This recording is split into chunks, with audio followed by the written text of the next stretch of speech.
कही पारिबो कि ना भाई? डिप्रेशन मैं डिप्रेशन में रहता हूँ हमेशा। मन नहीं ना कोन मारो नहीं, ये मजाक हो रहा है। एक सेकंड यार भाई।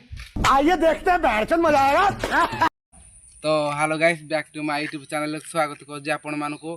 तो आपण मैंने देखिपे 10 टिकिया पछपटे गोटे चित्र अच्छी से चित्रर जी सठिक भाव में कहीपर चित्र नाम जी सठिक भाव में कहीपर ताको पुरस्कार देवा 20 टंका। तो चलतु आमर जड़े भाई आसुँच तो आपण मैंने देखिपे 10 टिया पछपटे जो चित्र अच्छी जा भाई की पचार भाई तुमको 20 टंका पुरस्कार मिल दे 10 टिया पछपटे जो चित्र अच्छी सठिक भाव में कहीदेव। बात तो सही है। कहीपर कि ना भाई?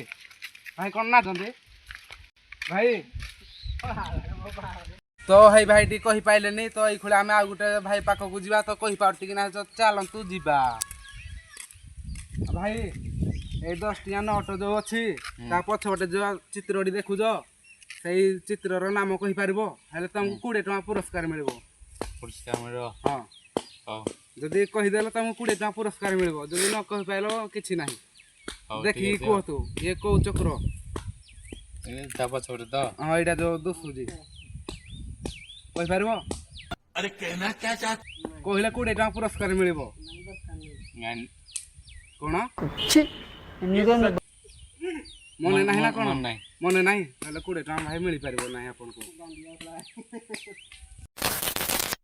तो आपण मैंने देखिपे मुझे भिडियो रे 2 जन भाई की पचारि 10 टंका पछपटे जो चित्र अच्छी से चित्र सठिक भाव में कहीदेले मुझे 20 टंका गिफ्ट करी कही। तो से 2 जन भाई कही पाइले ना। जदि आपण मैंने जानते कमेंट बॉक्स रे सठिक भाव में जदि कहीदेवे ताहले मुझे आपन को फोन पे करी। जदि आपन को सठिक भाव में कहीदेले जदि न कही पाइले ना जदि आपन को नंबर बा अकाउंट नंबर आउ जो स्कानर पठातु सठिक भाव में जब कहते स्कानर पठातु ना नंबर पठातु। तो रही जय जगन्नाथ। जदि आपण को गाँव को जब मुझे आसपा चाहूँगी तो आपण मैंने कमेंट करूँ कौ गाँव मुझे जीवी। तो रही जय जगन्नाथ।